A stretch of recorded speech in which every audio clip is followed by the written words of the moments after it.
That's what was playing when I left. Yeah. That's the standard for that musical piece.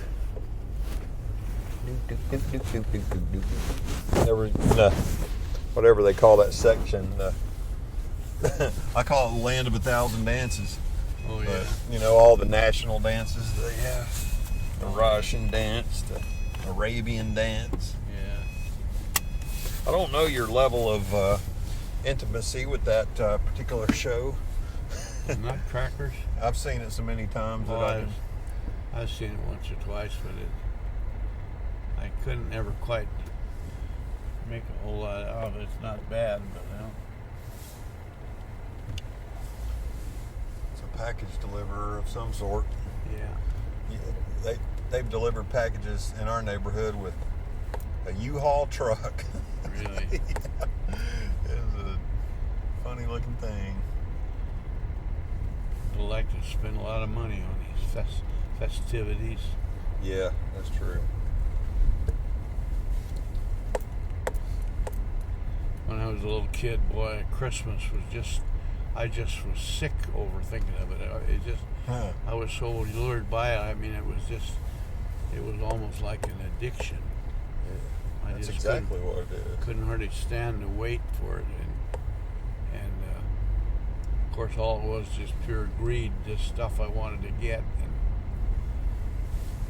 and I don't know how it came to that. Actually, you know, theoretically, the original idea was supposed to commemorate the birth of Yeshua, but it's come a long way from that. Yeah. It's coming next Monday, the 21st, is supposed to be a conjunction of Jupiter and Saturn. Oh. They're calling it the Bethlehem Star. Wow, But of course, good. it depends on what the weather looks like. But Yeah. It said should be visible over in the southwest for most places. Beginning of the night or the... Well, it doesn't say what time. It's on the night of the 21st. But lately it's been so cloudy you can't see no stars at night anyway. Yeah. I don't know what it'll be, but... Yeah, I've looked because it's supposed to be some pretty active sun activity right about now. Yeah, there was supposed to be aurora, but didn't see any. Yeah, you would think with all the sun activity, Yeah. you could look for an aurora and find it, but it's been covered up. I've looked every night. Yeah. I always take a glance out to see the stars. I love to see the stars every night. Well, we're almost to that point of no return, and then we start getting our shorter days back, or longer days back. Yeah, next Sunday is, let's see, this is 14 days. Yeah, yep, so it's 1 week, isn't it?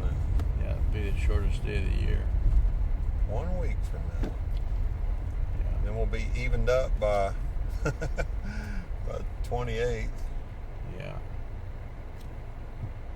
Well, We're going the other direction.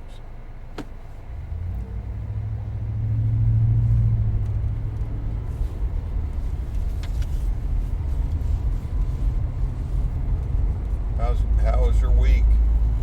well, I didn't do a whole lot. A few things, but Mark is doing better today. I talked to him for a little bit. He was hurting really bad on Sunday. Did he come to meeting? No, he didn't. I didn't figure he would. No. We had a real small group, only 7 people there, and 5 of them were my clan. 2 others, Tommy and Yvette Shan showed. This corona thing has got people so shook up they can't do anything, you know. Yeah. It's crazy, but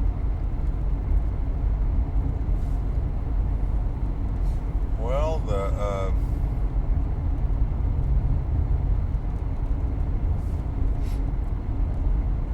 Electoral College did the unthinkable today.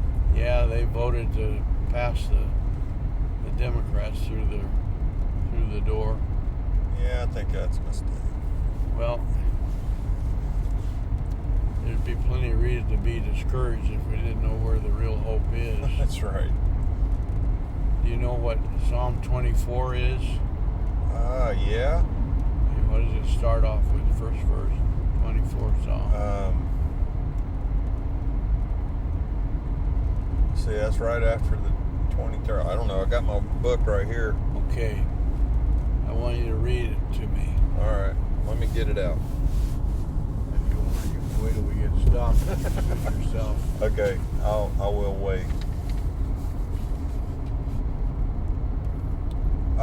It's Who is this king?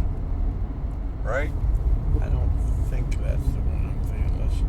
Who is the King of Glory? Is that it? No, that's Psalm 118, I think. Or 25? It's right there. At it. The one I'm thinking of says the earth is the Lord's, the world and all that's in it. I think that's 24. Might be 25, but I think. We'll all understand it better when we open that book. Yeah.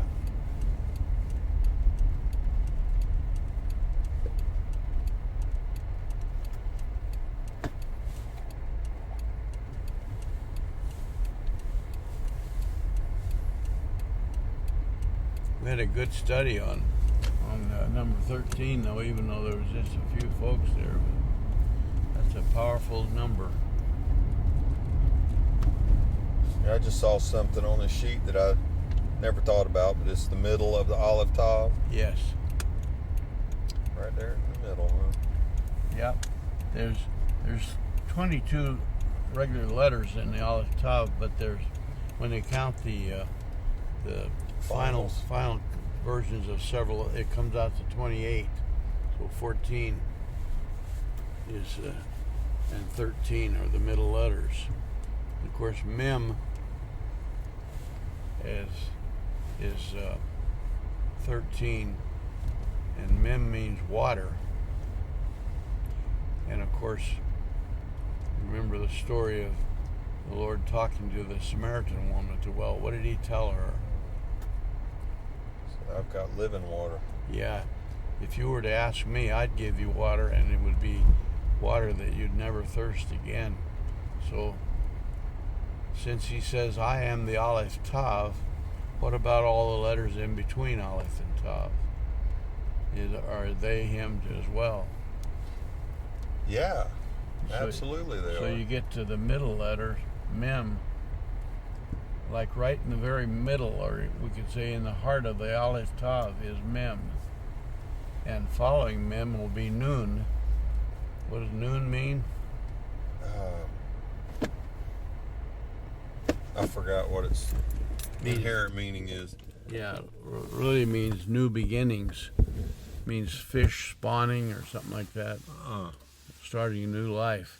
And of course, if you get the living water, then what happens after that? You get the new beginning. But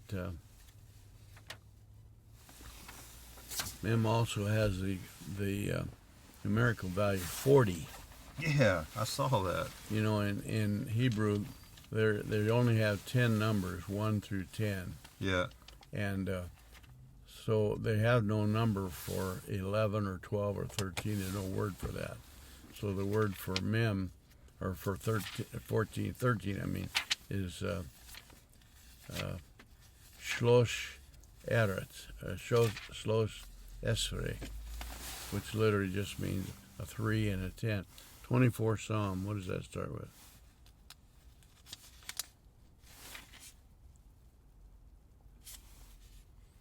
The earth is the Lord and the fullness the one, thereof, the world and those who dwell therein.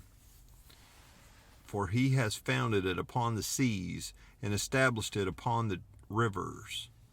Who shall ascend the hill of the Lord? And who shall stand in his holy place? He who has clean hands and a pure heart, who does not lift up his soul to what is false, and does not swear deceitfully, he will receive blessing from the Lord and righteousness from the God of his salvation. Okay, that's probably far enough for me. You think about that beginning sentence, the earth is the Lord's and all of the world and all who live in it. and the next letter or next word is for, isn't it? Yeah. So what does for mean? It's a conclusion. Well, if you say, I've got to go in the store for I need a loaf of bread, what does for mean? It's causation. Yeah, the same as because. So it says the earth is the Lord's and everything in it. Because, why? Because he's founded it upon the seas. What does founded it mean?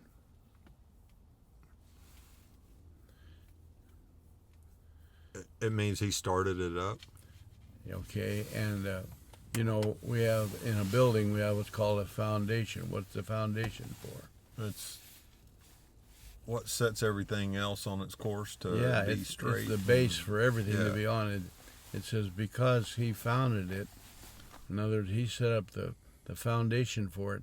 And the word is he established it. What does establish mean? Yeah. Means it was his idea and his plan, and he put that plan into motion. Okay, well, it probably comes from the same root as the word stability or stable. Uh-huh. And if something is stable, what does that mean? It means it's solid and unmovable. Yeah, it's permanent. It's built there. And it says it's his place.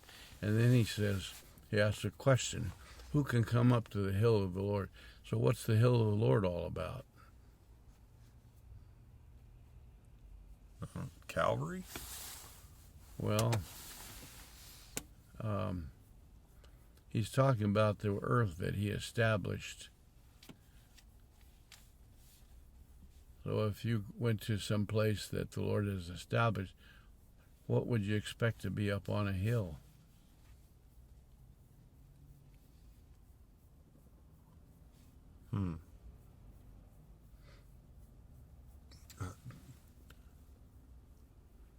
A house? Whose house? His house. Yeah. In other words, the palace of the king that rules the world, wouldn't it? Yeah. And he says, who can come up there? Who would you like to come up to where the Lord's palace is? Yeah. So how do you get to be one that gets to go up there? You got to be invited. Well, it says You're right welcome. there who can come. Yeah, the clean hands. Yeah. And righteous. How do you get clean hands and get righteousness? You got to get it from him. Yeah. It comes the same source that the woman at the well in Samaria was told. If you ask me for water, I'd give it to you, and that water would be living water. And what would that water do for you? It would quench your thirst. And how about this? Would it make you appropriate to go up to the hill of the Lord? Yeah. So it's not only a thirst quencher, but it's also the what makes you livable, where you can be there where the Lord is. And if you have living water, does that make you become the one with pure heart and clean hands and so on? So the Lord's gift to you makes you acceptable to come up to the hill of the Lord, doesn't it? Mm-hmm. So it actually is to enter into the palace of the king. And of course, Psalm 23 talks about dwelling with the king in his kingdom forever, in the house of the Lord. So that's important. Who is this King of glory? Yeah. So the king dwells in the land that he established, does he not? He said, in fact, Jerusalem is his dwelling place. And Jerusalem, like everything, is a parable. I think that Jerusalem pictures the whole place that the Lord has established for his people, doesn't he? And there's another psalm that says, no one who practices deceit will dwell in my house, or no one who worships an idol or anything.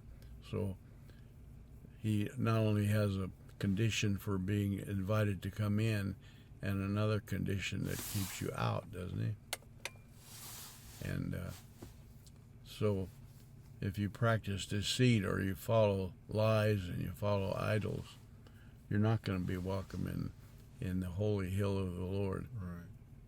There's another place where it says, when the Lord's finished, there will be no harm on all my holy hill. So Where is the holy hill of the Lord, where there will be no more harm? Where is it? Yeah.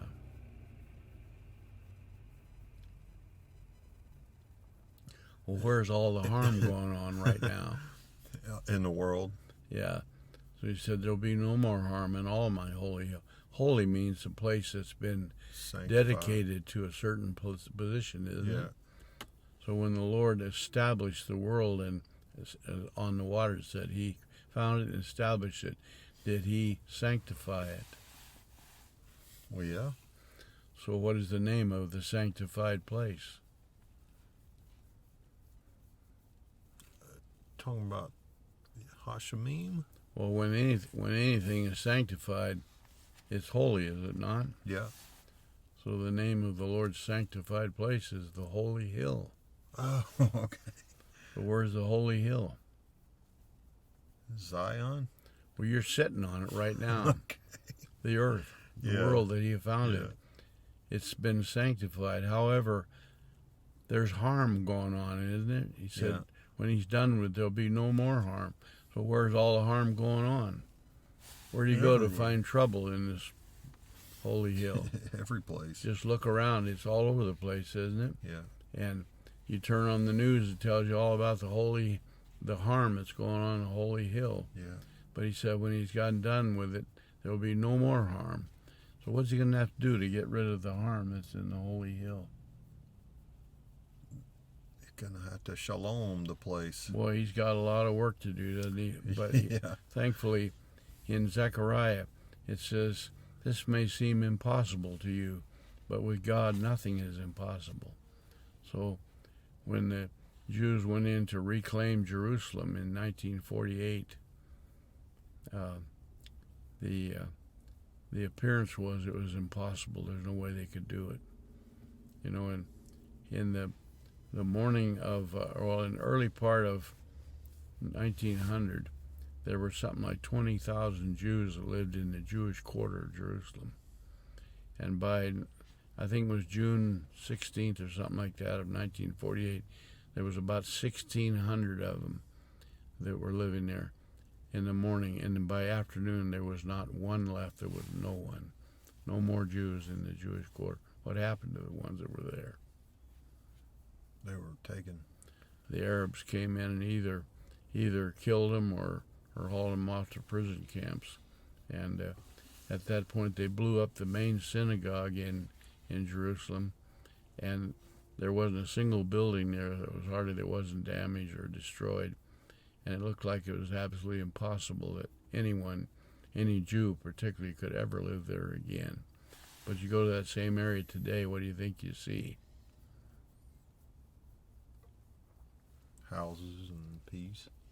Well, you'll see one busy modern city going, full of people going every which way, traffic and electric railway going through the city, and modern, super modern buildings and all kinds of things. Soldiers all over the place. A very bustling place. But if you'd gone there on that afternoon in 1948, you'd have said there's no chance that anyone can ever live here again. Yeah. And then they quoted from Zechariah, you may think it's impossible, but with God all things are possible. So when he gets to working on his holy hill, he is going to make it, not only clean it up, get rid of all the harm, but he'll also make it look like it was meant to be from the beginning. It was sanctified to be a place suitable for God to dwell. Now, God doesn't want to dwell just in the city of Jerusalem, does he? Mm-mm. So where's his dwelling place? Everywhere. It's everywhere.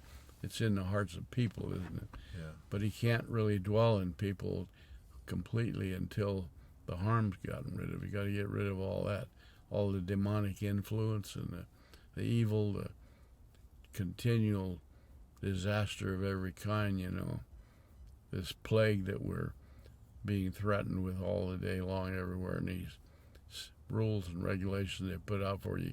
Can't even walk into a store anymore without a bunch of rules laid on you. Can't. Yeah. They're kicking people off airplanes. Yeah. 2-year-old babies. Yeah, a little 2-year-old couldn't keep the mask on, so they threw the whole family off. That's just nonsense, but they're doing it. But and of course the never-ending murders and terrors wars going every which way. Now Israel is saying they're living under the possibility that Iran could mount a major attack against them with atomic missiles. And praise God that the current administration has made those peace deals, and hopefully they won't keep to them. If this new one comes in, they're going to try to back it all down, Are your lights still on? Huh? Are your lights on? Yeah, I guess they are. Well, let's turn them off so we can I crank up and get out of here. Don't need lights on. Isaiah 53 is 13. We get it? Yeah. Isaiah 53 at verse, I think it's about 3 and 4, up down through about 6. That is the principal verse. 53 verse. What's verse 3? I forget.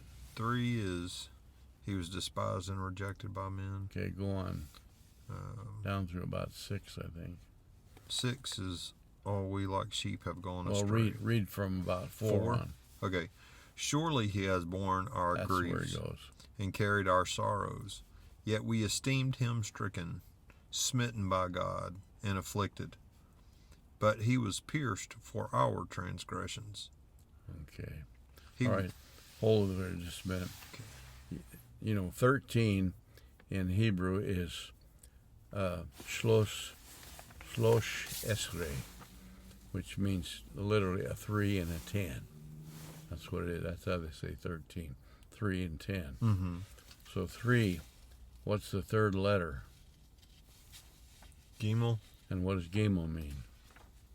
A burden barrier. Okay, what does Isaiah 53:4 say? He carried our burdens. Okay, so verse 4 is the 3, isn't it? The burden bearer. Yeah. Gimel. And it says we had an idea what it was all about. What was it that we thought? We thought he was smitten by God. So what were we thinking? That we were innocent in it. Well, why was he being smitten? Because of his doings. Yeah, he's just getting what he deserved, right? Right. That's what we thought. The next word is but. But what? But he was smitten for our transgressions. Yeah. So why was he smitten? Because of us. Because of us. We thought it was because of his own guilt, but we were wrong, weren't we? Yeah. So then it goes on from there a little farther. What happens? What happens? Yeah. Well, we learned the truth about the matter. He was pierced for our transgressions, was crushed for our iniquities. Upon him was the chastisement that brought us peace. And with his wounds we are healed.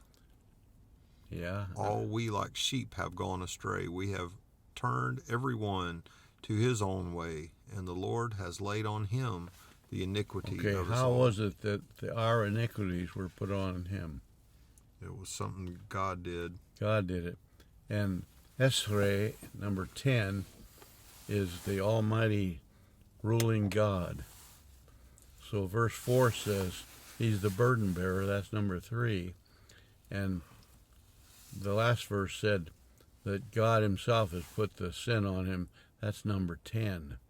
So there's your 13, 3, and 10, you see. So Isaiah 53, those verses are a picture of 13. So 13 has become considered to be an unlucky number. Right. I have a friend, I know a guy that he's a believer, but he's also very superstitious. Yeah. He will not make a decision on Friday the 13th. Right. He thinks there's a danger in that. Now, How did he get that idea that it was a bad number? Some people say Friday the 13th came from the crucifixion. Well, You heard of that? I've never heard of that one exactly, but I've read, and you can read in the book of Esther. It says the evil Haman, who was a parable of Satan himself, what was his goal? To eradicate the Jews. Yeah, he wanted to wipe the Jews out off the earth, just to eliminate. If he'd been able to carry out what he intended, what would have happened? The whole world would have lost their hope. Yeah, there'd be no hope for anybody, would there? Because the Jews are the one who brought us the hope. Yeah. But thankfully he was not able to do it. But he chose a date to do that on, to kill all the Jews. What was the date? Was it the 13th? The 13th of Adar, which is the 12th month. Oh. Now 12, remember what we said about 12. What is about 12?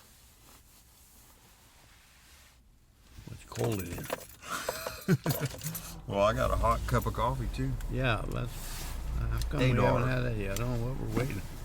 I'll take them. So what's about 12? Do you remember? I forgot 12. 12 is the Lord working with his people. Every time you Yeah. read 12, you got 12. Yeah, because it's his prophets. power and it's 2. Yeah, 12 tribes, 12 apostles. Yeah.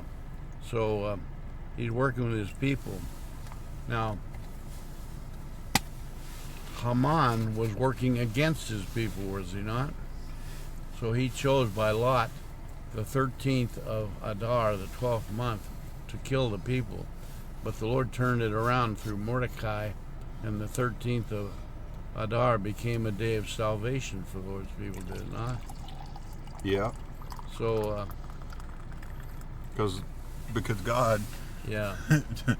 took the plans of the evil one and switched it around and made it a success instead of a failure. Well, this unlucky Friday deal came from pagan traditions. Now, they may have gotten the idea from the 12th of Adar, or 13th of Adar, possibly. But if they did, they took truth from God and tried to transform it into an enemy slogan. And when people say either good luck or bad luck, they'll say something good happens, and they'll say we were lucky. Yeah. Jews have a very common thing of saying when they leave, they always say good luck. Oh, yeah. They love that word. They use that a lot. But when you say something good happened because of good luck, then what are you doing? Paying tribute to a pagan god. Mm-hmm. Book of James 1:17. The demons also believe in tribute? No. Let's see. When tempted, no one should say, No. God has tempted me. Not 1:17. I'm just guessing You're hitting all around, but that's because not my hands are full. Yeah. Look it up. James 1:17. I used to have it in my Well, those little mind. goodies are goodies. They are really good. Boy, aren't they? Why?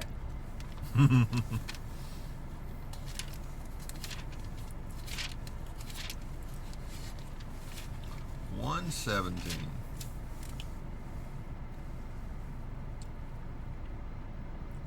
Every good and perfect gift is from above, coming down from the Father of lights, with whom there is no variation or shadow due to change. Okay, if something good happens to you, where does it come from? The Father of heavenly lights. So how often when something good happens, people say, God himself was very gracious to me and Well, gave me this.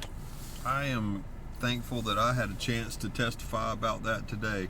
Yeah. I was at Costco and I had a bunch of food up there on the cart, and the guy said, "What do you do with this?" I said, "Well, my wife is a fantastic cook," and he said, "Congratulations on that one." And I said, "That was a blessing from God." There you go. So see, if you acknowledge God, the Lord said, "He that acknowledges me, I will acknowledge." Yeah. But what if you say something good happened because I was lucky? What does that say? Nothing about God. It says something that isn't even real. Right. What is luck anyway? What is the by definition? What is luck? Another word for it is good fortune. Fortune or chance or happenstance or something like that. Yep. But it has no thought. Luck did not crucify for your salvation. Luck does not pour out blessings on you. Luck does not give you living water or feed you on living bread. Amen. What does luck do? Nothing. Luck doesn't do anything. It's not even real. It's just a way of saying something that isn't even real has supplied me with good things.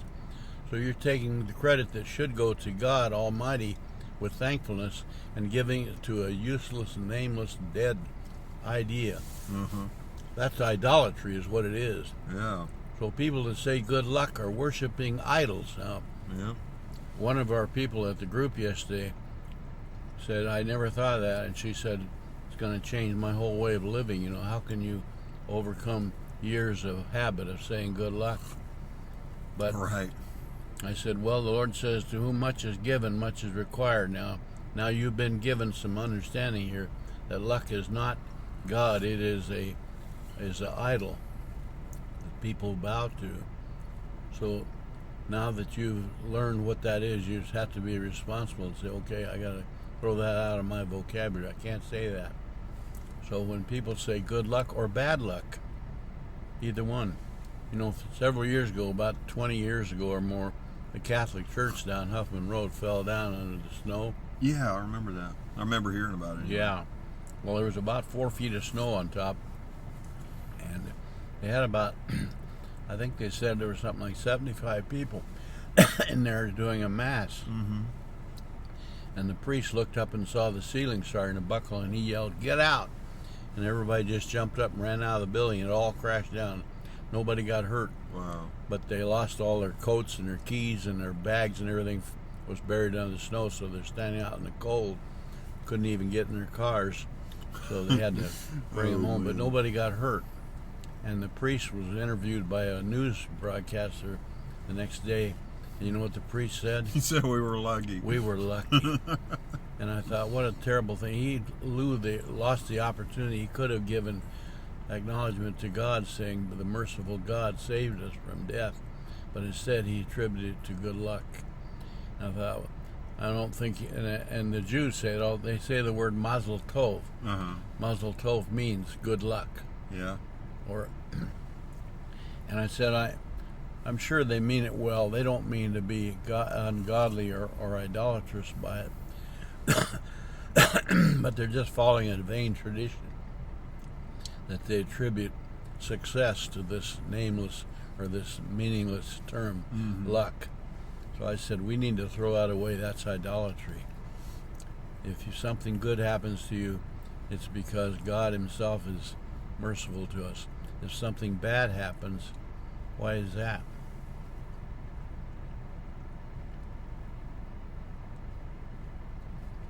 Who got us into this mess in the first place?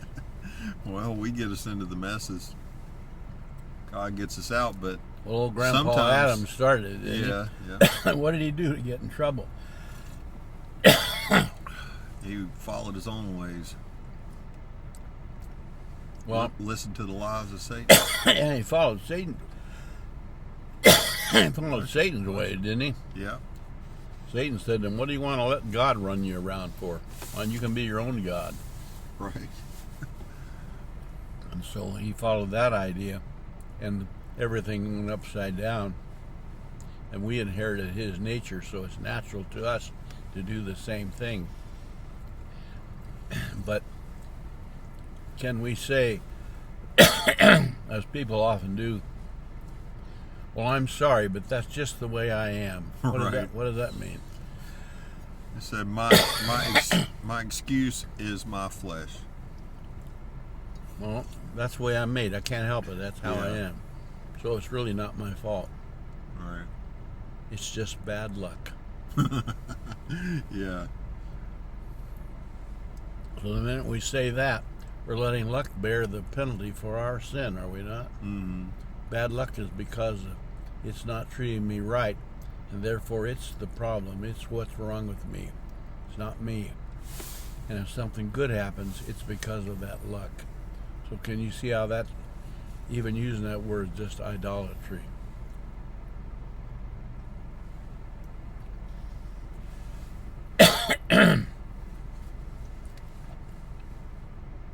So Lisa and I watched a movie the other night. It was called The Christmas Candle, but it was a good story, and it showed a pastor of a church who came in. He had been out. It was a period piece in the latter 20th or latter 19th century. Okay. And I don't know. It could have been early. When did electricity come in? It was late 19th century. 1880 or somewhere in there. So electric power was coming in, and so it was that period.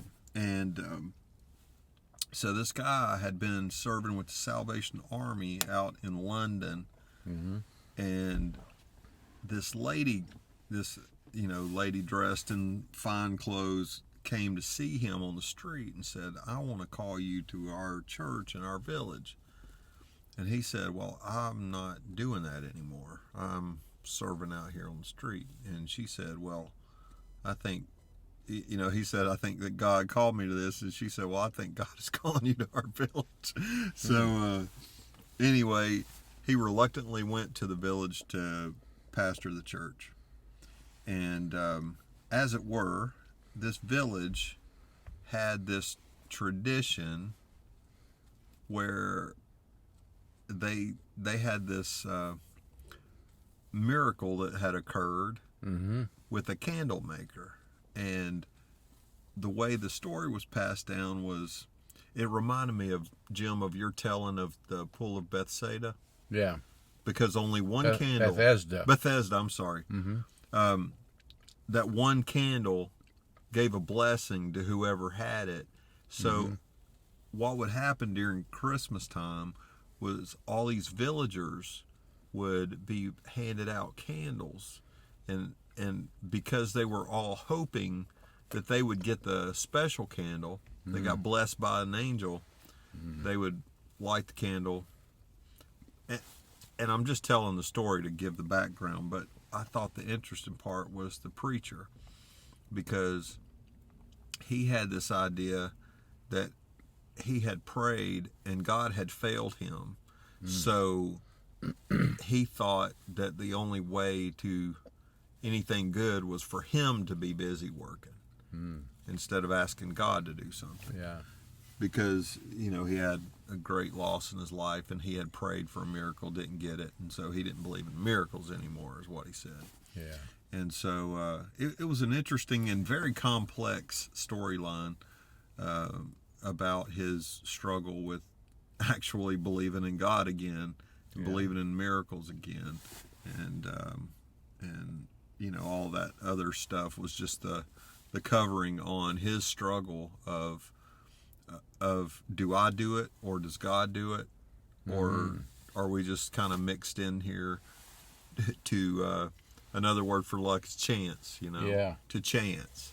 And I think, like, for instance, I want to ask you a question about what we just talked about from the perspective of like, if you say that God is the one who gives all blessings, and then you blame Satan or ourselves on all the bad things, is that fair? Is that consistent? What do you mean, is it fair? Is it true? Well,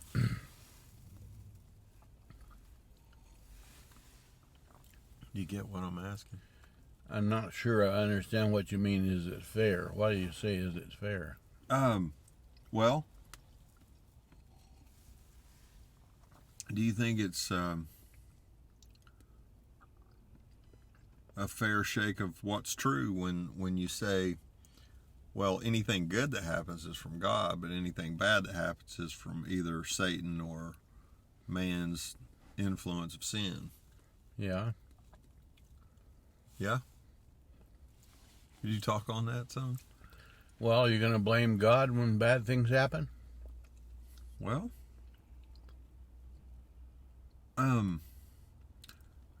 I think God allows bad things to happen sometimes to test us. Allowing is not the same as causing. Right. We allow the windshield to frost up when it gets cold and wet, but we didn't cause that. So, right. What has allowing things to happen got to do with anything?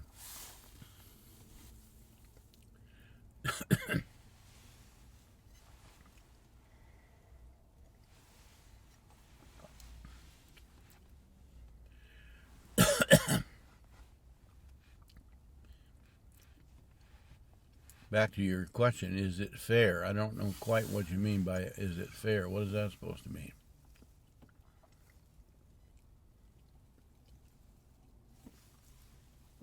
Well, when I think of the way that I've framed it is, I'd say another way to ask it is it intellectually honest to say that God did the good things, but only man or Satan did the bad things. Is that what we're saying? Well, you go clear back to the beginning. This place called the Garden of Eden. What was in that garden? All the good stuff. Good stuff. Why? Because God made it. All right. And everything in there was good. It said, in fact, his evaluation at the end of his creation was this tov me'od, very good. Yeah. If God says something is very good, then how good is it? It's got to be very good. Could it be any better? Nope. Was there anything at all wrong with it? Nope. So when Adam lived there and had his job to do, did he like doing the job? Imagine he did. You imagine so? Yeah. Did he like it or not? Yeah, he liked it. Why did he like it? Because he was in a good place with a good position, and Everything about it was good. everything was It good. was enjoyable. And why was it all good? Because God made it that way. So where did the good things come from? Came from God. Right, so here comes an enemy and illegally entered that garden. Did he come by invitation? No. But was he allowed to enter? Yeah. Who allowed him to enter? Had to be God. Yeah, because God's the ruler. He controls. But he allowed that entity into there.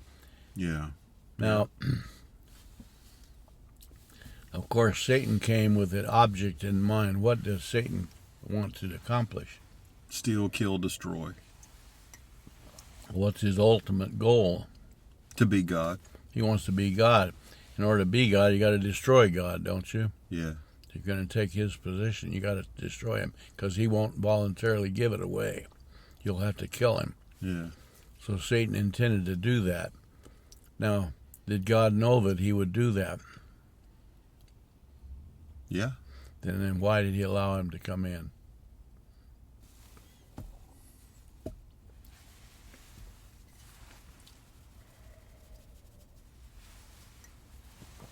We're going to blame God for the problem?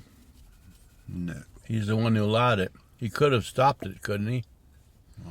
Could he have prevented Satan from showing up? Yeah. What would be wrong with him preventing him from showing? It would give Satan the juice to say, well, of course you got a good thing going because you never let me in there. Okay, so he might have a legal point there that he'd throw out. Yeah. But when God allowed him to come in, did he have some good thing in mind? Who, God? Yes. Yeah. What was the good thing he had in mind? What we just read in Isaiah 53, I suppose. Well, until Satan came in, there was no need for salvation, was there? No. But there was a need for something. choice. There's choice. Choice had to be exactly right.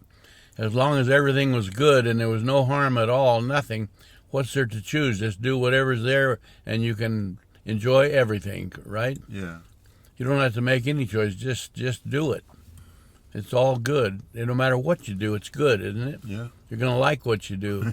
There won't be any problems at all. Yeah. Is that okay? It's great. It wasn't okay because God did something about that. He introduced choice. Why do we have to have choice?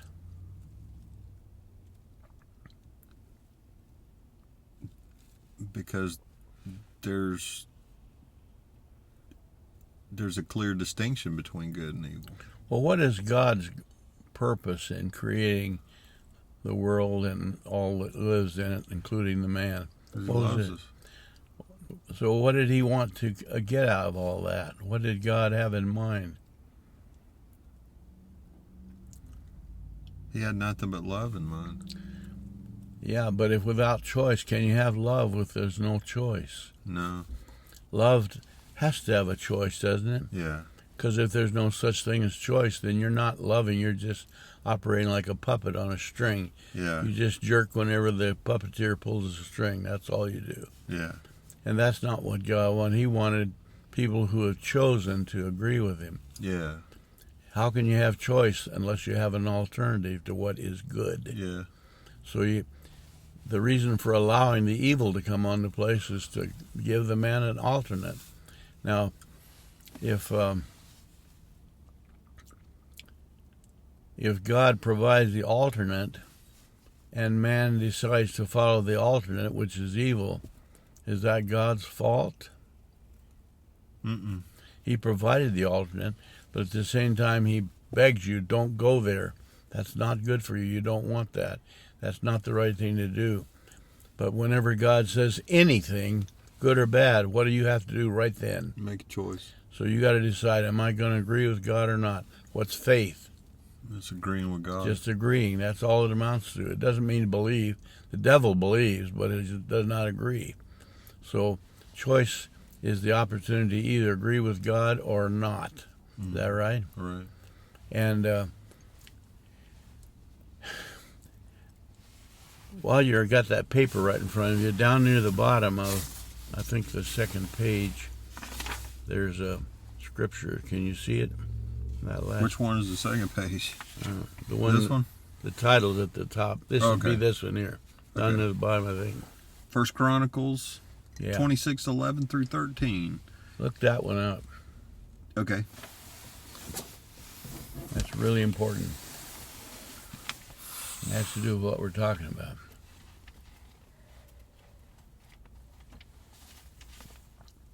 You got more coffee there? I do. That stuff is good. I'm glad you like it. It's even better with those You got any more of those sweet little things. Yeah, I got those are good too. one apiece for each cup of coffee for us. Wow. How about that?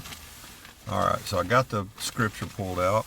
I'm going to give you some coffee. You want all that? Oh, maybe not all of it, half of it or something. I don't know. A little bit more. As long as you're not going to drink it, are you? You might. Nope. Let's upend it. Yeah.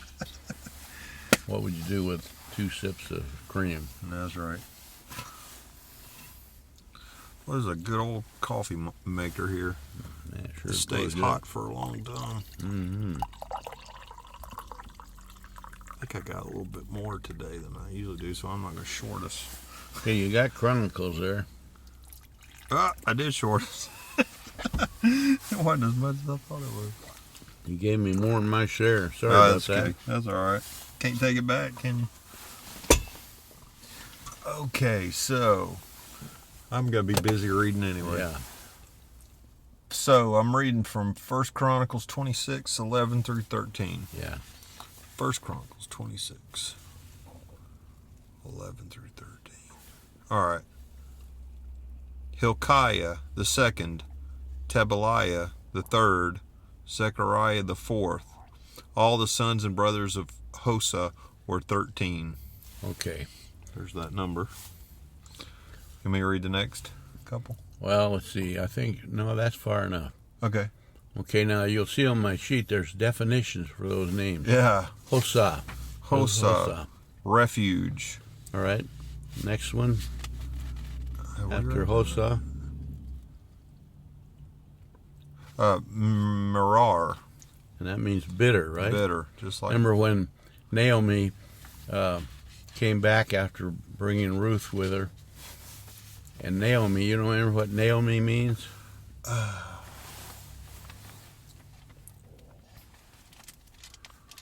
No, let me see if I got it in my margin. What does it mean? Well, she told the people, don't call me Naomi.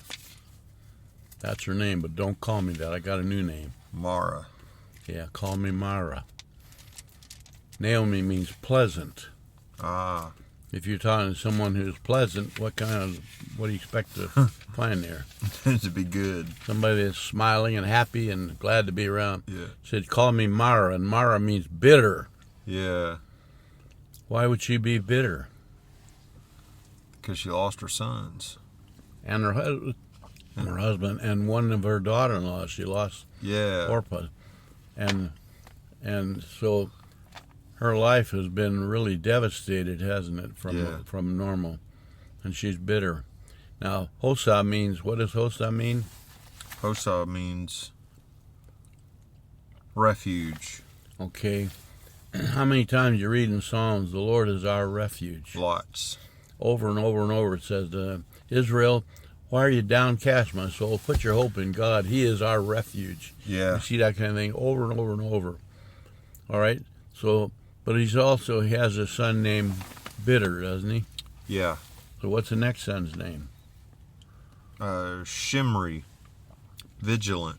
Vigilant. Next son's God. What happened?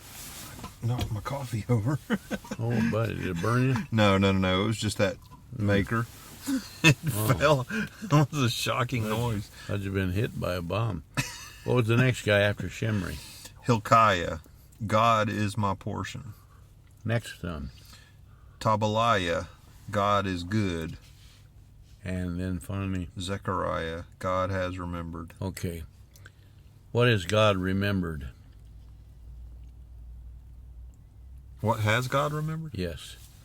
Zechariah means God has remembered. What's he remembered? His people. Well, he's remembered his covenant, Yeah. His covenant is the agreement he made with his people for their hope, all right? Mm-hmm. Does he ever forget that? No. Is God vigilant?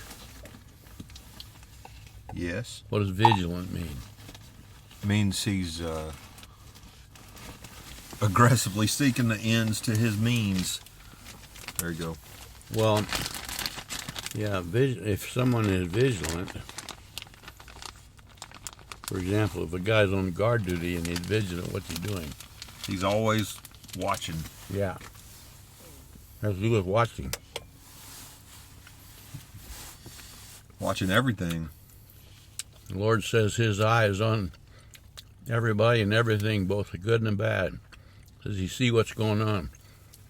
Has God overlooked him? Has he missed anything? Nope. Is there anything happening that God doesn't know about? Nope. He's a refuge, and he's bitter. Is God bitter?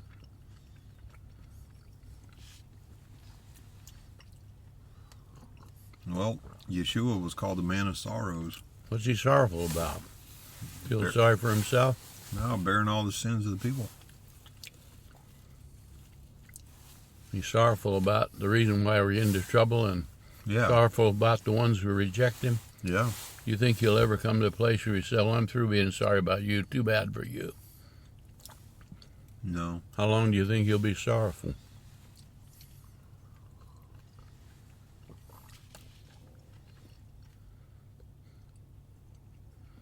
I don't know if he'll ever not be sorrowful. If you lost one of your children, when do you think you'd ever quit Never. mourning for him? The Lord will be sorrowful forever, because he'll never forget those who lost. See, he is bitter. So Naomi said, don't be calling me pleasant anymore. You call me bitter, and I have a reason to be bitter. Yeah. But there was also going to come a reason for her to be joyful, wasn't it? Yep. So after the son whose name means bitter, what was the next son's name?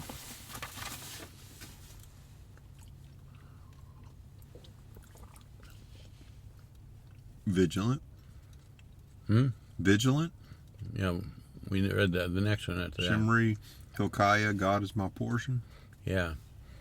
What does it mean, God is my portion?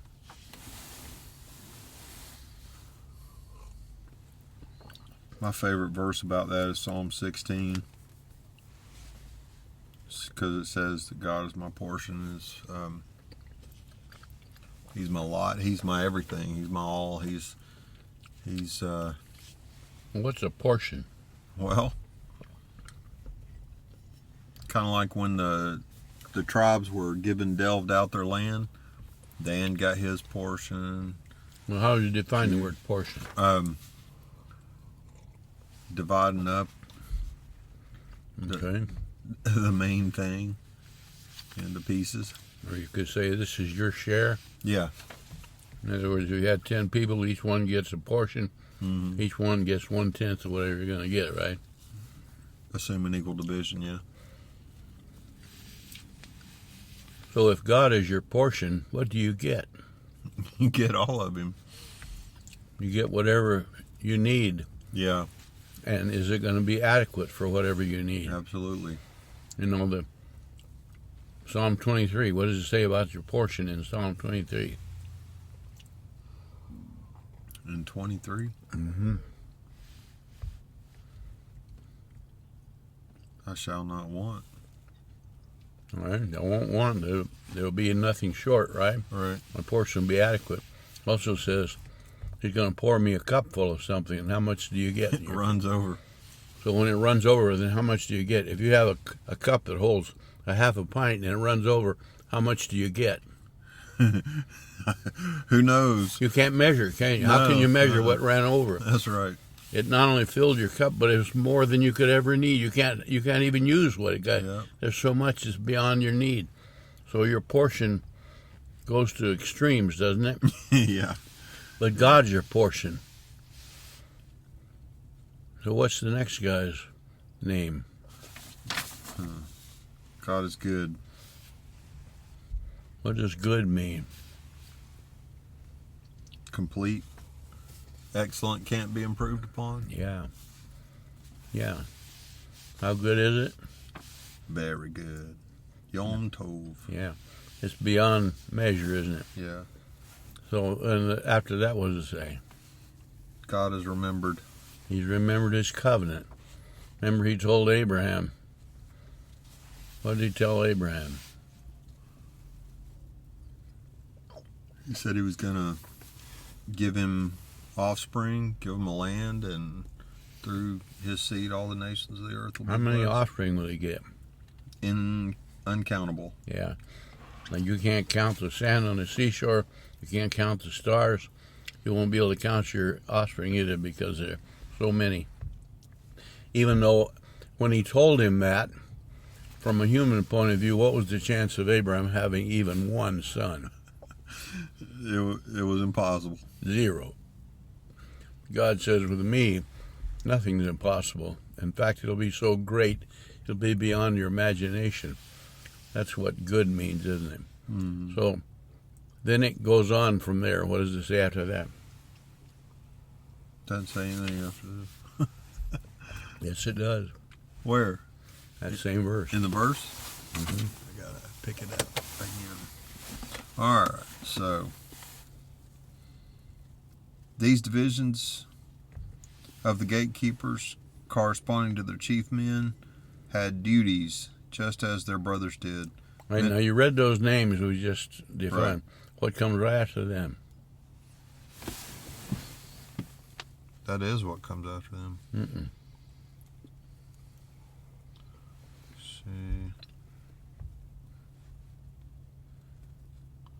Yeah, that's what I'm reading. I didn't even read what you put on there. I only read 11 through, and then there was 12 and 13. Yeah, it says there were 13 in all, doesn't it say that there? Yeah, at the very end of the end of 11 it says Okay. we're 13. Okay. Now, he only named about 4 or 5 guys, didn't he? Right. But if you say, here's 13, here's the first 4 or 5, there was all, and he tells you what each one means. God is my refuge. He is bitter over the losses. He's my portion. He is good. What else about it? He remembers his covenant. Mm-hmm. What else did it say? I can't think of it. Bitter, vigilant refuge. Yeah, vigilant. God is my portion. God is good. And then he says 13 in all. Yeah. He only named about 5 of them. Right. But what does that make the rest of them?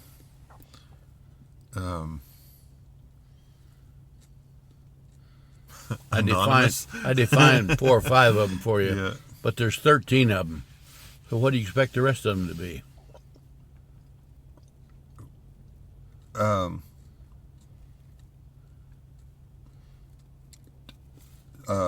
Just, well, the balance of what those other guys are. Okay, they're just going to be more of the same, aren't they? You would assume. I told you about 6 of them, but there's 13 altogether. Right. I'm not going to bother to define the rest of them, but what would you expect the rest of them to be like?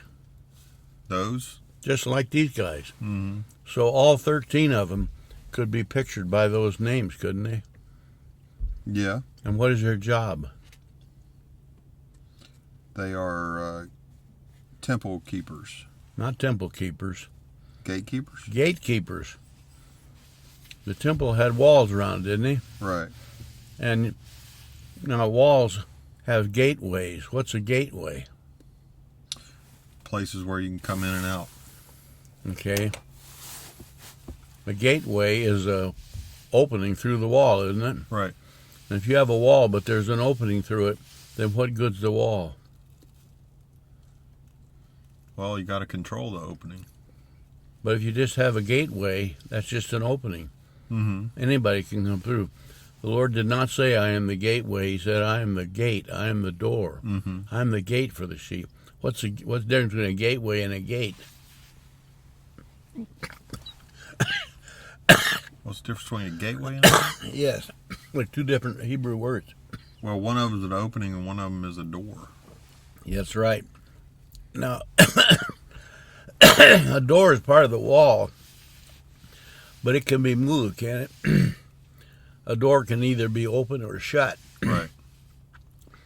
If the gateway or the doorway, I mean the door itself or the gate is shut, then the wall is impenetrable, isn't it? Mm-hmm. You can't go through it. If it's open, anybody can go through. And they can come in or they can go out, couldn't they? Yeah.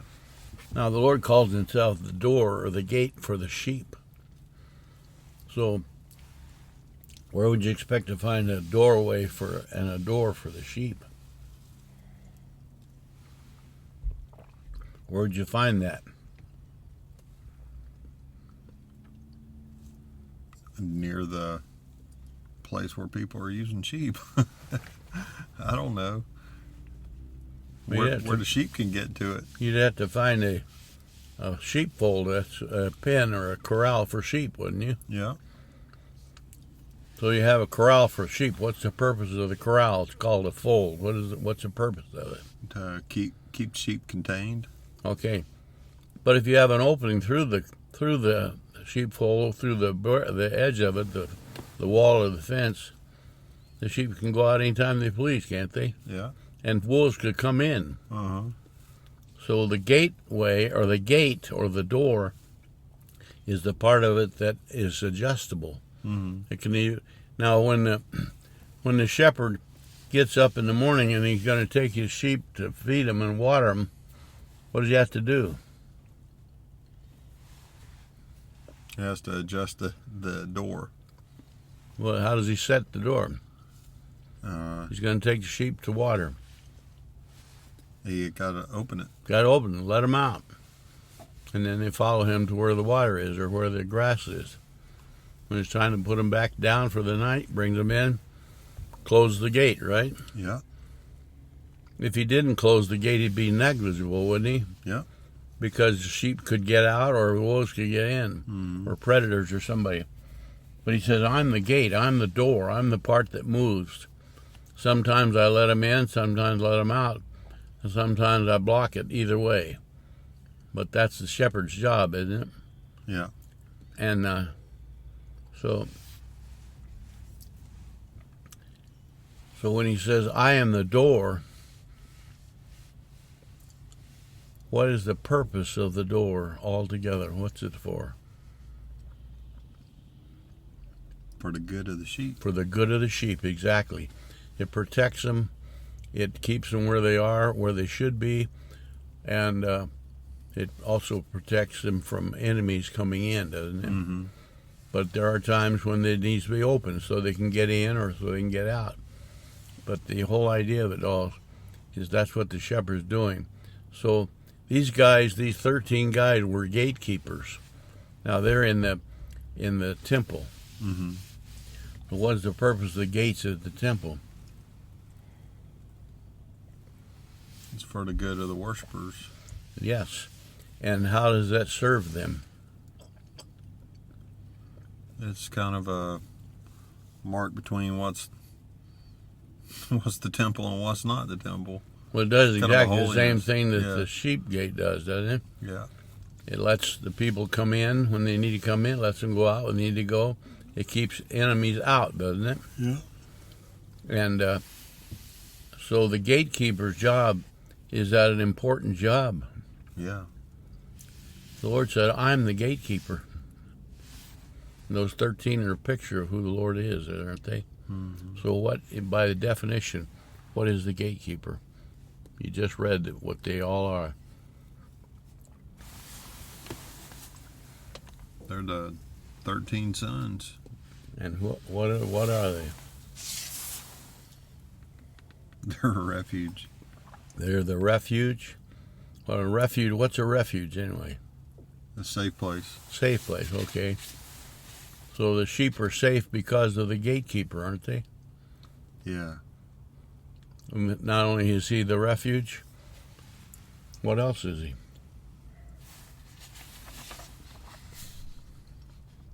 He's the portion. He's their portion. He's good. He's good. He's bitter. Yeah. What else is he? Vigilant. He's vigilant and he remembers.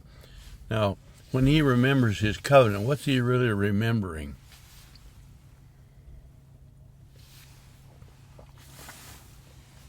His word. His pledge. Who he is. Well, yeah, that's true, but what is it? What does it say? What's it say about what? About his covenant. What's his word have to say about his covenant?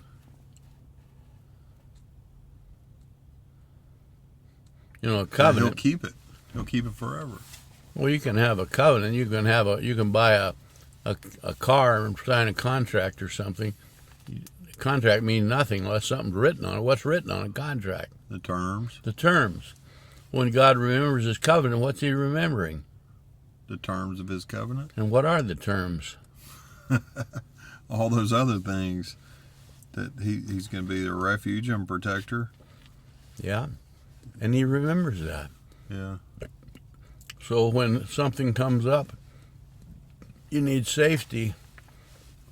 Will God say, I'm sorry, I forgot you might need that. I don't remember saying that. Is he ever going to say that? No. I am your safety. When you need to be fed and watered like sheep, does the shepherd ever say, sorry, I forgot? No. He remembers. Yeah. He's vigilant. He sees the sheep. If one of the sheep wanders off someplace, does the shepherd see that? Yeah. So what did you do about it? He does something about it because he's vigilant. And he goes after him, brings him back. Does he ever say, I tried to bring him back, but I couldn't find him, right? Or he wouldn't follow me. He refused to come. Then what? No. What if a shepherd, he'd been tending his sheep all day long, and it's a long day, he's worked hard, walked many miles maybe, and maybe could have got hurt in the process. You know, hiking over rough country with your sheep, you could get hurt. Mm-hmm. Very tired, weary, Come nightfall, it's time to put them all to bed, but he discovers one of them's missing. What's he going to do? Go get them.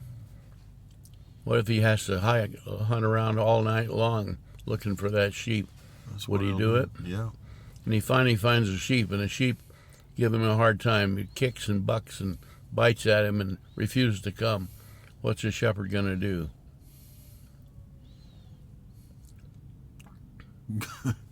Gonna bear with it and just do the right thing for him. Well, what is the right thing for that Well, disobedient sheep? make them obey. What if the sheep doesn't want to obey? He's going to argue with the shepherd. Shepherd going to say, sorry, I guess nothing I can do for you. You're too tough for me. No. Which is tougher, a sheep or a shepherd? A shepherd. If it takes rough means to get him back, what's going to happen? Gonna be rough. He's going to get him back. The sheep may not like it, but in the end, who benefits? The sheep. The sheep is for his safety. If the shepherd let him go, what would happen? He would get lost to a predator. Well, the wolves would get him, wouldn't he? Yeah. Or something would happen. But the shepherd is not going to let that happen because he is faithful and he's vigilant and he's a refuge. And so, when the shepherd finds one of these lost sheep, he doesn't invite him to come back with him. He tells him to come back, doesn't he? Or he even grabs hold of him and brings him back, whatever it takes. The shepherd is not going to let that sheep go and be lost.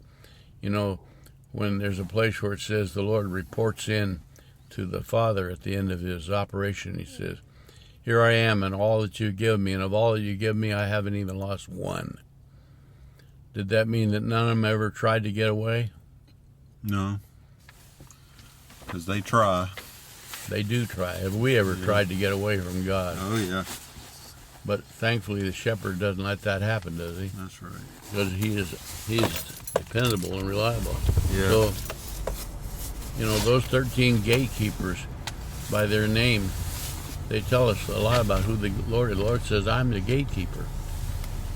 So 13 is a picture of the gatekeeper, isn't it? Yeah. And the whole purpose of the gatekeeper is for our good. We need the gatekeeper. Without the gatekeeper, we wouldn't have any hope. Right. Does the gatekeeper ever make a mistake? Oh, no. Does he ever have to say, I wish I hadn't done it that way? Not in this level of the parable, is it? No. If the Lord's the gatekeeper, he does it right, and it's always for the good of the sheep, isn't it? Right. And does it take care of everything they need? Yeah. So, even though in that little story in Chronicles there, he only told us about 6 different guys, although there was 13 of them, he's really saying those 6 guys are a picture of what all the gatekeepers are. And of course, from a human point, we don't know for sure if those guys were really upright guys. A lot of people had good names, they didn't live up to them. But they're a picture of what the real gatekeeper is. If they're the names of the gatekeepers, they're the picture of who the Lord is, aren't they? Mm-hmm. And so 13 is a combination of two numbers or letters. 6 and 7 is 13. What is letter number 6? You're gonna test me, aren't you? Yeah. 6 is man. Yes. And man, now it can mean not just wicked man or anything, but it can mean salvation, sacrifice. I wrote it in there somewhere, I think. There's a 13. Maybe it's Philippians. Is there a passage there about Philippians? I think so.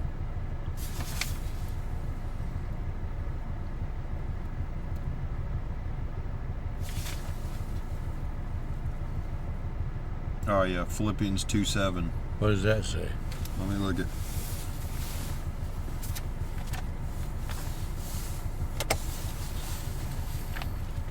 Man, glad I brought the word today. Mm-hmm. Last couple of times we've needed it, and I've had to look it up on my phone. Yeah. Yeah, we need to be able to look them up. I like it on paper better. Philippians 2:7. I'm going to start at 5. Have this mind among yourselves, which is yours in Christ Jesus, who, though he was in the form of God, did not count equality with God a thing to be grasped, but emptied himself by taking the form of a servant, being born in the likeness of men. Okay, that's far enough. 6 is man. So what did the Lord put himself into? Form of a man. So he took on the form of a man. He did not become a descendant of Adam, did he? No. But he took on the form. The form is like a uniform or a costume. Yeah. He put on a garment that makes him look just like a man. And what is man? Man's a sinful creature, is he not? Right. So he took on the form of sinful man, but he's not sinful man. He took on that form. But why did he do it?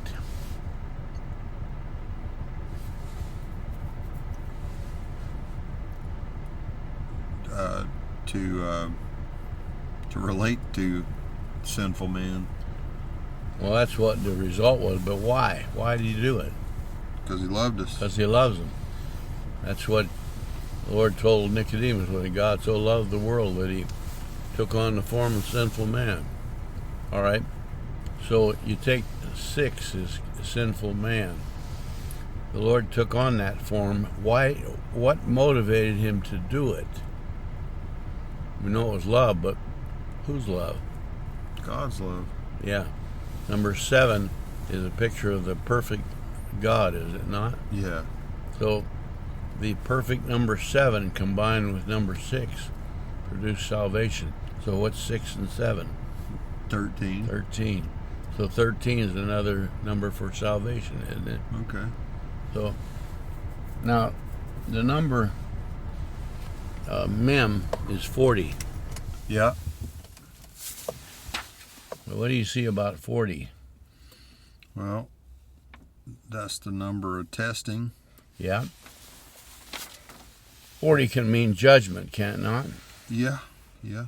Remember when the 12 spies were sent into the promised land at Kadesh Barnea? Yeah. What was their purpose? Scout out the land. Well, that's true. Judge the land.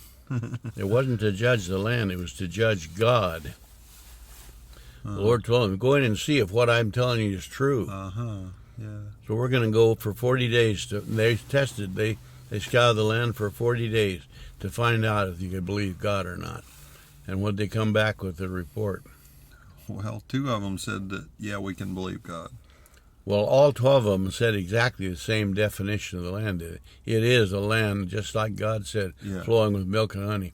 However, God forgot to tell us one thing. There's giants there. Yeah. Now, did God forget to tell them that? No. Why didn't he tell them that? Didn't want him to know, or what? Well, he knew they was going to find out. And I think he probably wanted just what we saw yielded was there was a measure of faithfulness on what you see. Yeah. Well, you know, judging means simply to put things in the right position, doesn't it? Yeah. That's all judgment ever means. Yeah. Put everything where it belongs. So God was testing his 12 men there, putting them where they belong.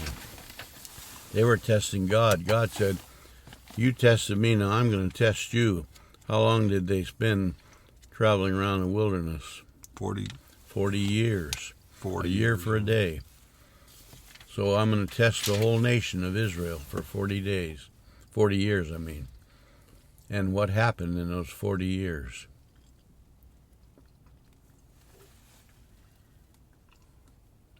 They wandered around. Well, they did that for 40 years, but what happened while they were doing it? It chased out all the rebellion in them, and then they all wanted to go into the land. Well, they died, didn't they, for 40 Well, yeah, years? yeah. The judgment put them where they belonged. They put them into death because of their rebellion. But the two guys that came back, they said, it's exactly as God said it was. They even brought samples of the fruit back with them to show them how abundant it was. It was a land flowing with milk and honey. We didn't know about the giants until we saw them. And, of course, the 10 represents God and his authority, but it can also rep a challenge to that authority. So they were saying, we can't depend on God being an authority over those giants. And if we go in there, what are the giants going to do? Some of them, the doubters, said that they'll destroy us. Yeah, they'll kill us. But Josh and Caleb really said, yes, there are giants there, but so what? They could say that, couldn't they? Yeah. What does that matter? Why could we say so what? Because they trusted God. Because we know who 10 really is. That is God, the absolute ruler with all authority over everything. That's 10. So you guys, you 10, doubted that and challenged it, but in fact it really represents who God is. And because that's who God is, the giants are not a problem for us. Right. Remember later on when they finally did go back in the land, Joshua had become the ruler, the leader, right? Yeah.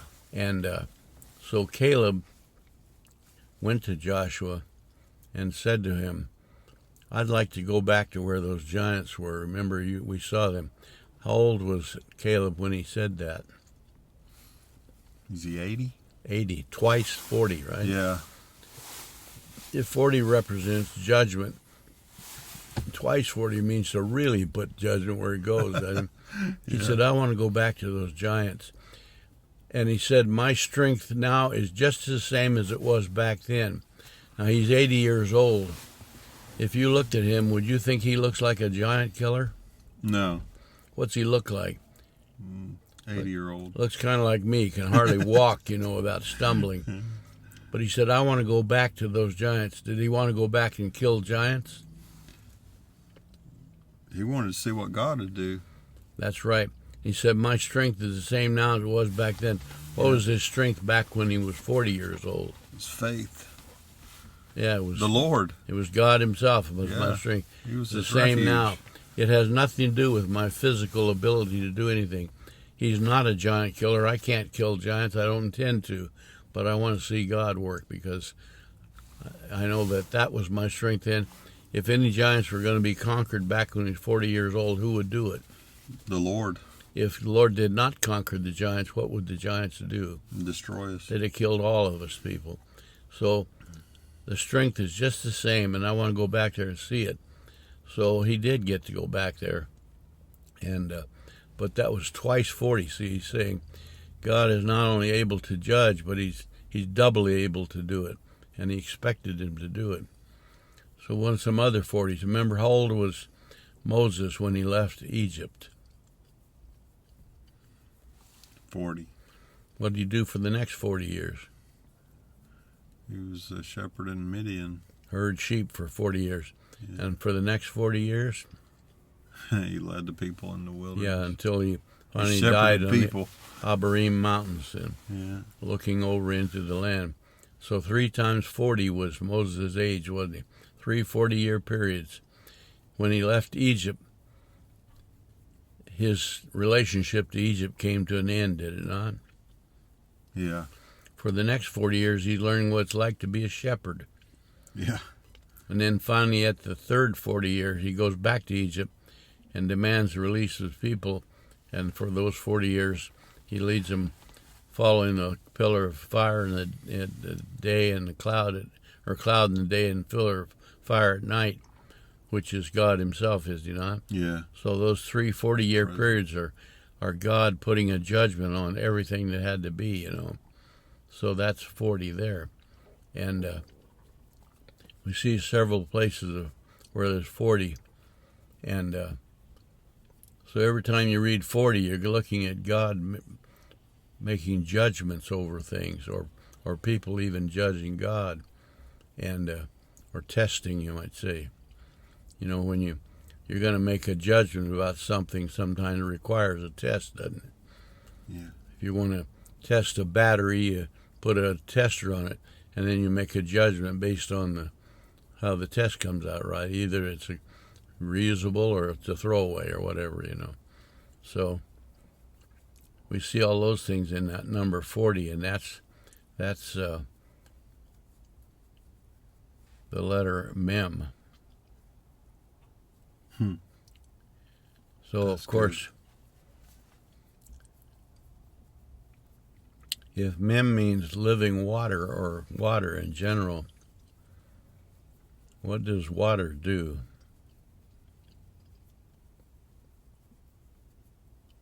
Gives life.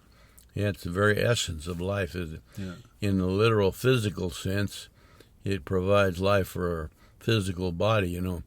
If especially in the old days, if someone was going to buy some land, like for a ranch or something, what's the first thing they're going to check out? See if you can get water there. Where's the water? If there's no water there, it's useless, isn't it? Yeah. But in order to have any kind of a farm or ranch, you've got to have water. In fact, it's even true nowadays. Yeah. You can't run a big city without water, can you? Right. So water is the very essence of life. And the Lord said there's earthly water, which is good and it's required, but it's only good for this temporary experience. But then there's living water, which goes on forever. And it serves the same purpose, only not on a temporary basis, but permanent, doesn't it? Yeah. So Mem is a picture of that. But Mem can also mean chaos. Oh, yeah? Yes. In order for water to be of Connected to purpose, water? water has to be contained in a tank or a pipeline or a canal or something. If you just let water run free without any control, what happens? It's chaos. You got flooding, you got tsunamis, you got hurricanes and stuff like that. Yeah. So water has to be controlled. And of course, what makes living water good for us is because it's under the control of the Spirit of God, is it not? Yeah. But water can mean chaos, So the word shalom, you know what the Hebrew letters for shalom is, don't you? Yeah.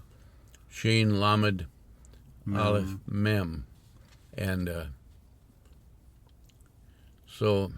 or I guess it's Shin, Aleph, Lamed, Mem, yeah, shalom. And shalom means destruction of the authority that's establishing chaos. So Shin, the first letter, means destruction. It's really an abbreviation for Almighty God. But what happens with Almighty God connects up with evil things. They're destroyed. Yeah, they face destruction. So Shin can mean to destroy. And you got authority. Aleph means authority. That's God, the king, the ruler, the Almighty. And so authority, if there's evil in the world, there is an evil that's under some authority. What's the authority of evil? Satan himself? Yes.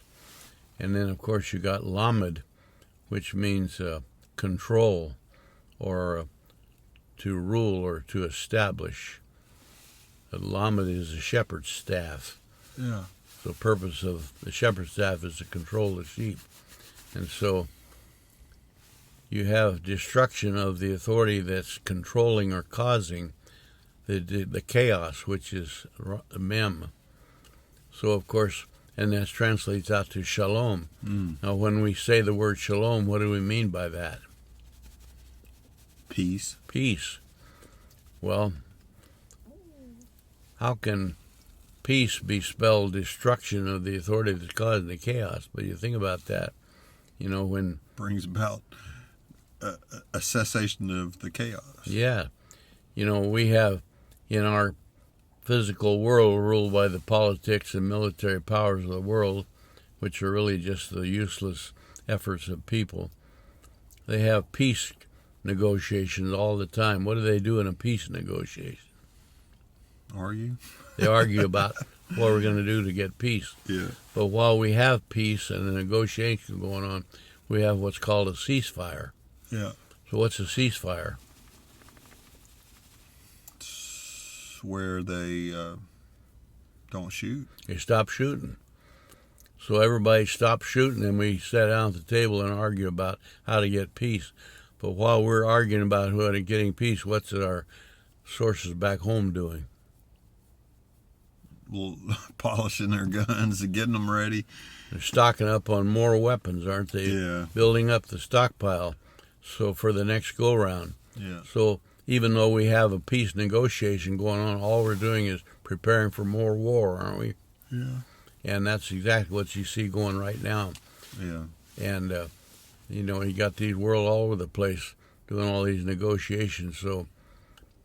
So you can have a peace negotiation, but it does not produce peace, does it? It just prolongs the time that it takes to restock your weapons and train more soldiers and whatever to get ready for the next war. But, the perfect picture of that is David going after Goliath. When Goliath moved out there against the Israeli army under Saul, Goliath actually challenged him for 40 days. There's that 40 again. He was coming out there every day to test Saul, was he not? And every day he came out and challenged Saul. And what did how did he do as the test? How'd Saul do? Goliath came out every morning for 40 days. He didn't do so well. He was like Biden. He stayed in his basement. He was terrified, wasn't he? That's right. Now, Saul's a good soldier. There's no doubt about it. He was a powerful king. Wasn't a good man, but he was a good soldier. And he had a lot of good soldiers under him. Really excellent soldiers. But that enemy, Goliath, was so great that he had them all terrorized. They didn't know what to do, did they? They were just trapped. So, who was controlling the situation? Goliath was. He was controlling everything, wasn't he? Yeah. He went out there every morning, screamed out his challenge, his peace negotiation. He said, "If you do what I say, we'll have peace." Well, we won't kill you. We'll just blind you. Well, of course, he is the authority that's establishing the chaos, is he not? And the chaos was there. So here comes David. Is David a giant killer? Yeah. No, he's not. He's not a giant killer. People think he is, but he's not. He's a shepherd. What do shepherds do? Guide sheep. Watch after sheep. Take care of sheep. It does say that he told Saul that there was a bear and a lion once came for his father's sheep, and he was able to kill them. But did he claim to be a bear killer or a lion killer? No, he was giving that credit to the Lord. And he said, the same God who gave me the lion and the bear is going to give me this giant. So who is the giant killer? The Lord. Yeah. Who's the bear and the lion killer? The Lord.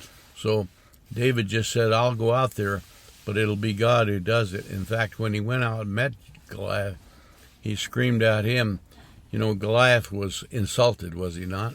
Oh, yeah. He said to Saul, I told you to send a soldier out here, and you send this young shepherd boy. Yeah. We don't know how old he was. I give him about 16, 17 years old. Yeah. He wasn't a little kid, but he was not a soldier either. Had he ever been in a war before? No. Never been. He's never been a soldier. He's a shepherd. Does what shepherds do. And so he goes out there, and Goliath is insulted, and he yells at David, come here and I'll feed you to the birds. So as far as Goliath was concerned, what was David? He's just a warm-up. Bird food, wasn't he? Yeah. Just bird seed. Come out here, I'll feed you to the birds. Yeah. And then David, he answered him. What did he say? He said, no, you're the ones that's going to be getting fed on by I'm birds. going to feed you to the birds. Did he feed him to the birds? Yeah. How'd that happen? He slew him with a rock and cut his head off with a sword. Well, how'd that make him bird food? The carrion came and ate him. You can be sure the vultures came down, didn't they? Yeah. They pecked away at the body of Goliath. Yeah. But David said, I'm not going to kill you. He said, the same God who gave me the bear and the lion is going to give you to me, that you're going to die. But it won't be me doing it. It'll be you. So there was a peace negotiation there by Goliath. But God had other things in mind. So Goliath came every morning for 40 days to make that challenge. And so when David went out there after him, he said, I'm going to destroy, there's going to be a destruction of the authority that's causing the chaos. Then we'll have peace. So how do you get peace with an enemy? Destroy the authority that brings peace. You got to destroy what's causing the chaos. If you don't destroy what's causing the chaos, what good are the negotiations? They're not. That's why there's not much use in Israel trying to have a negotiation with Iran. Right. Because Iran's goal, they say quite clearly with no doubt, what does Iran intend? Destroy. We're going to destroy Israel. We're going to wipe them off the face of the earth. Every Arab nation to date so far at one time or other said just about that. Egypt said, we're going to destroy Israel. Remember who Nasser was? He was the president of Egypt before Sadat. Yeah. And he said, we're going to destroy Israel. We're going to wipe them off the map. The Syrians have said that. The Jordanians said that. The Turks have said that. It's come from Morocco and practically every Arab nation in the world at one time or other. They said, we're going to destroy Israel. So, in fact, after the war was settled in 1948, the Arabs went back to Khartoum, which is in Sudan, and they had a big conference, and they called it, the result it was called the 3 No's. You know what the 3 No's were? No state. No recognition of Israel. Right. No negotiations, and no peace or something like that. In other words, we're not gonna settle for this. Yeah. So their intent was, we are going to destroy Israel. Yeah. And they've been trying to do it ever since. Yeah. That was 79 years ago when they made that statement, I think, or close to it. And but they haven't destroyed him yet. But the only way they'll ever come to real peace, whatever's causing that chaos, has got to go. You know, that guy Khomeini apparently just died, the Ayatollah. Mm-hmm. That guy was an evil man. But his son has taken his place, and they said his son is worse than Ayatollah was. And Khomeini, he's, every time you read something where a son replaced an evil father, the son was always worse than the father. Yeah. Remember when King Herod, who murdered the little guys in Bethlehem, when he died, you know how he died? Who? Herod, King Herod, the one that murdered the little guys in Bethlehem. Uh-uh. How did he die? Did he die from his son taking over? His son Antipas murdered him. Uh-huh. And the Lord, when Joseph was being brought back from Egypt, the Lord came to him and said, don't go back to Jerusalem, because the one that's replaced him is worse than the one that was there. So you can be sure that if Herod was a murderer and his intent was to destroy Yeshua, what would Antipas try to do? Worse. So that's happened several times, where an evil king was replaced by someone worse than the one that was there. All these, throughout the book, many times there was a king who was evil and his son took his place, and he was always worse than the one before, or most cases. Not always, but quite a few. So this new Ayatollah, I don't know what he'll be like, but don't look for anything good. When did Khomeini die? It's just this last few days, week or so. I must have missed that. They said he before he died, he was ailing, and he had transferred power to his son, and then they said he appears that he had died. And from near as they can believe, they said there's enough evidence that it's true that he died. but he was an evil man. And the head of the Hamas in Lebanon has gone to, I think they said he went to Syria to try to kind of hide out there because he's afraid the Israelis are going to come after him. Yeah. You know, they killed that big general, and they also killed the head of that atomic scientist. Yeah. They killed him too. And now Iran says they're going to get vengeance for those assassinations. And we don't know what that'll amount to, but you know, if they think the war is over, they're missing a lot because it's not over yet. That's right. We don't know what'll happen, but I was really comforted by that Psalm 24, you know, where it says, "The earth is the Lord's, the world and all that's in it." And then we read those 13 gatekeepers. Yeah, that's good. And they are pictures of who the Lord is. He is the vigilant one. He is our portion. He's our strength. He is good. What else to say? He is vigilant. Vigilant, bitter. He's bitter because of the evil. Yeah, and he's a refuge. Refuge, yes. A portion, good and remembered. There's a place in Psalm says, if you make the Lord your refuge, no harm will come to you. So what does Israel need to do? Just put their trust in the Lord. Yeah. And everybody needs to put their trust thankfully, some of them are coming to that. Yeah. Hopefully many, many more will. Yeah. So let it be so, Lord. You know, one of the prayers that says, pray for the peace of Jerusalem. So what's going to be the peace of Jerusalem? The Lord returning and getting rid of those authors of when the chaos. Authority that caused the chaos is destroyed, then there'll be peace. So something's going to have to come to do.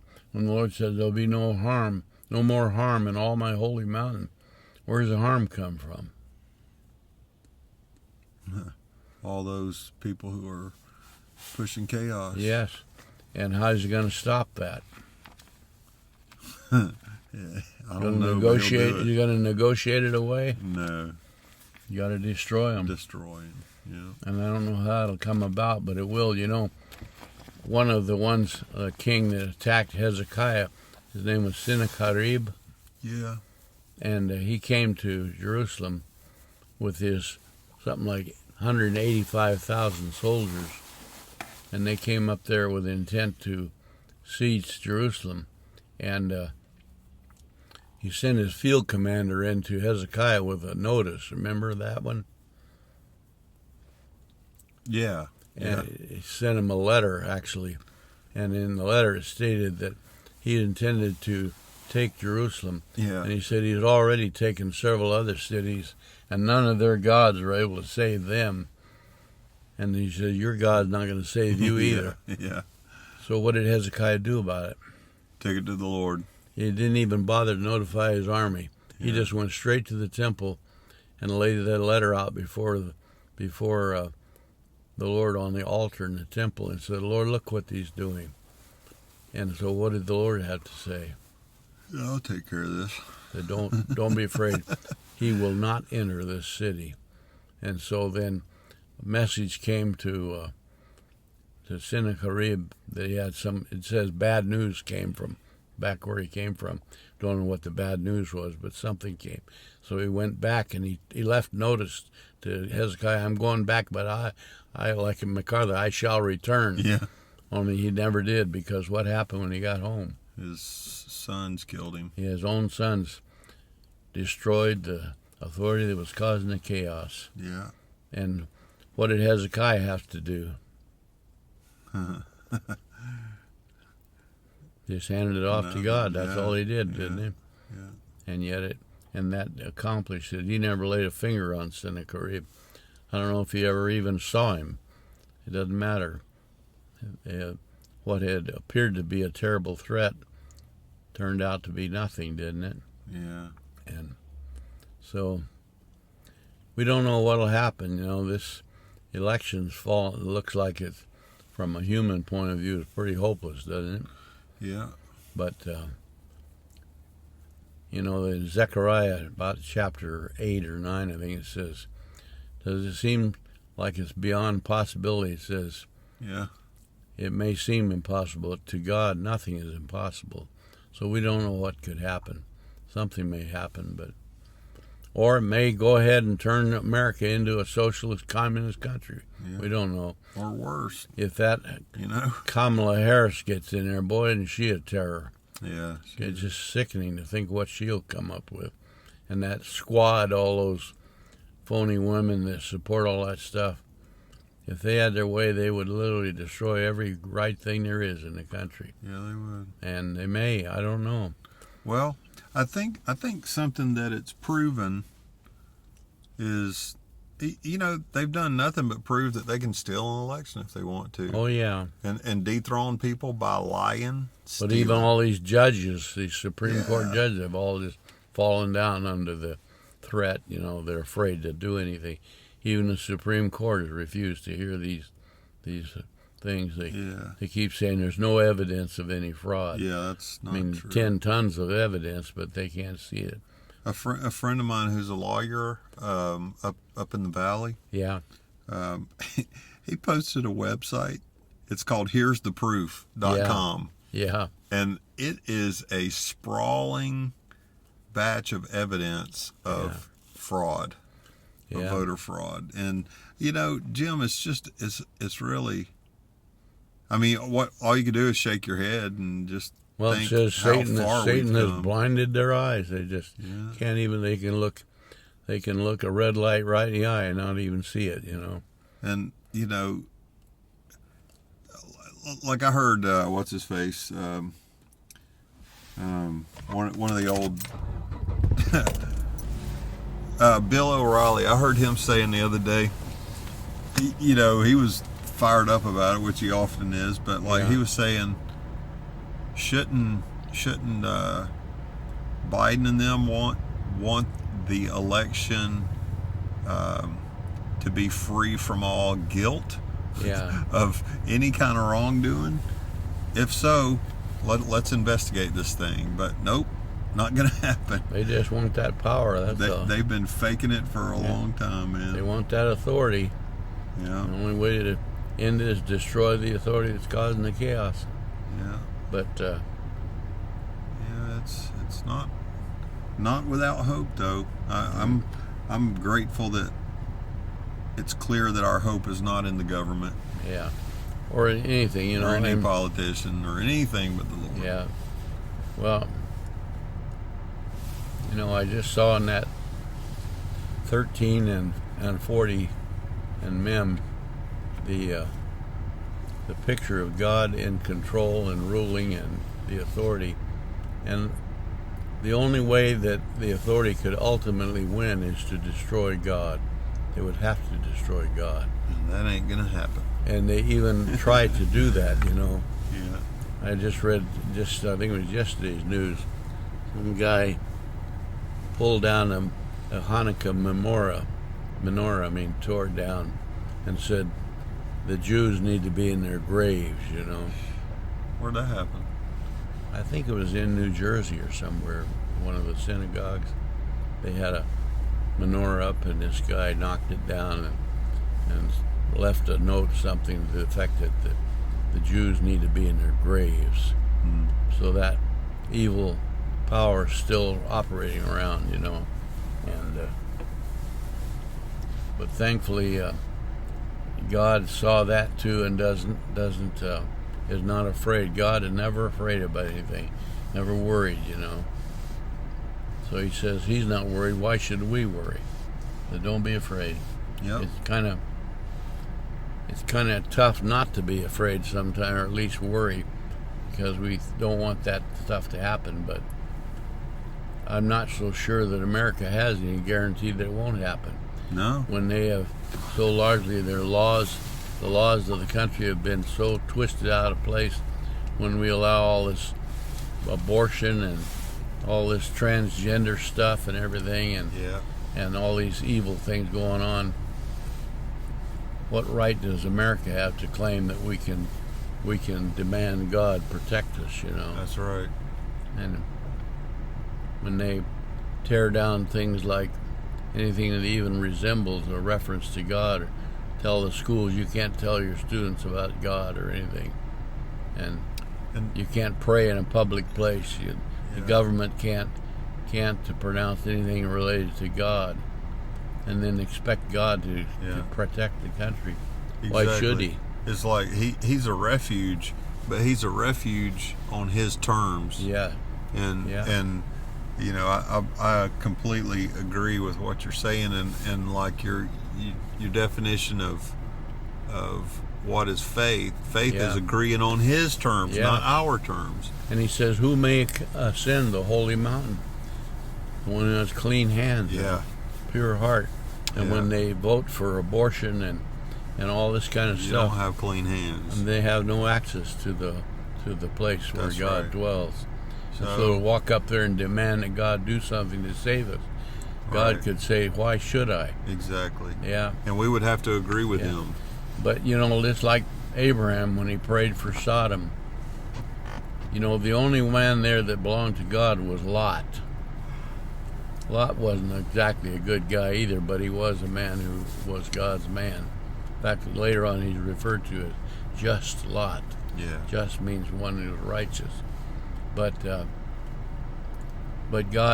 Abraham did not pray for Lot. He prayed for the town of Sodom. What happened to his prayer for Sodom? Well, he put conditions on it, didn't he? Well, he said, what if there's 40 righteous, 30, 20, 10? He gave up at 10 and said he wouldn't pray any further. But God said, if there was 10 righteous guys there, I'll save the place. But which we know that there were 0 righteous. The only one that was there was Lot, and the Lord dragged him out by the arms. And so what happened to Sodom? It went up in flames. But Abraham had prayed for it. There's a lot of people praying for America. Yeah. But what guarantee do we have that God won't burn this place down? We get what we deserve. Seems like America's doing what Sodom did on steroids, wouldn't you say? Yep. And it leaves us only in one position, is to agree with God. It says Sodom was filled with immoral characters, you know. They tried to rape the Lord when he came there. Yeah. And good old Lot, he offered them his 2 daughters. Let them have them, but they didn't want them. They wanted the visitors that came. And so even though Abraham prayed for Sodom, Lord said, can't save it because there's not even 10 that are righteous. I could only say the only reason why America hasn't burned yet is because there's still a few righteous that are praying, but I don't know if their prayer is going to save it or not. Well, one thing's for sure is whatever remnant is under God's protection, there's nothing that can destroy. That's right. Those who are in His protection. That's a good thing. Yeah, it says if you make the Lord your refuge, no harm will come to you. That's just what I want to be, is under the Lord's protection. Because, you know, in the last year, the people who are in charge of the government have destroyed the dollar. Nobody's talked about that. Yeah. And they'll blame it on Trump. But it's not entirely his fault. It's historical, and it's inevitable. And but that's not the point. The point is whatever prosperity we had as a country came from, like we were talking about earlier, came from the blessing of God. Yeah. And you know, it's kind of like, you know, those stories that you told me many times about how Israel is so different of a nation. Yeah. Well, so is America. You know, historically, there's a lot of things about America. Like, you talk to our military guys who go to other countries, and they see what they're doing across the world. You know, like that friend of mine who came over here. You didn't meet him, but they came in and fished and left, and he's a Marine, and he was over there in Eastern Europe, training guys, and he's a patriot, and he's from South Georgia, but he's learned that some of the things that we stand for are good and worth protecting, and it's those other things that are not. Well, there's a song that says, when the foundations are being destroyed, what can the righteous do? And, when ancient Israel went across the Jordan River into the Promised Land under Joshua, Joshua said, if you choose to obey the Lord, He'll bless you. And they said, we will obey everything He tells us. So when they moved into the Promised Land across the Jordan, they took stones from the bottom of the river and made a monument. Remember? Mm-hmm. What was the purpose of the monument? Do you remember? Remember that we had agreed to obey God. Yeah. And so the new nation coming in was founded on good principles, wasn't it? Yeah. How long did it take them to fall back into the Canaanites' idolatry? About 5 minutes. Very short time, right? They went right in and moved in. The Lord said, you'll learn their customs and serve their idols. So that's what they did. Moses even taught them a song. Yeah. So here's America, founded on good principles. They even said it's because of the grace of God that we even have freedom and so on. But how long did it take them to go into idolatry? Yeah. So what guarantee? We can't say America is a Christian country. No such thing. No. It might have been founded on good principles, but it's turned into just a chaos of unbelief, of idolatry, of immorality. That we put, when it says what is vile is honored by the human race. Americans come to honor. They have gay rights parades and stuff like that. Yeah. And they honor all these Hollywood immorality and all the stuff that goes on there, and they put the highest values on entertainment and stuff like that. Sports people make millions of dollars, while people that are trying to do good service are getting by barely. Sometimes they just, all the values are upside down, seems like. Yeah. So we can claim all we want about the good principle it was founded on, but the foundations are being destroyed, like it said. So what good is a foundation if it's destroyed? The Lord talks about a wise man built his house on a rock, and a fool built his house on sand. What happened when the storm came? So you can be sure a storm is coming. Oh, yeah. And when it comes, if things are founded on stuff that's not solid foundation, look out for trouble. Yeah. But we need to teach the kids and so on and everybody as much as we can to look to God. That's our refuge. The Lord said, if you make the Lord your refuge, no harm will come to you. By implication, what if you don't make the Lord your refuge? You'll be destroyed. And harm will come. Yeah. And that's another absolute, Well, we've gone for 2 hours today. Yeah, well, it's about time to go home, I guess. Motor's running, so might as well put Heater's it working. into gear and go. Feels good. Yeah. Let me grab my deal up there. Okay. Good times. Yeah. Good lesson. Well, Mem, 13. Yeah. New way to think about 13. Yep. And that principle of luck, throw that one away. Yeah. That should not be in our vocabulary. We don't need to worry about luck. It's not for us. It's just another one of the world's idols.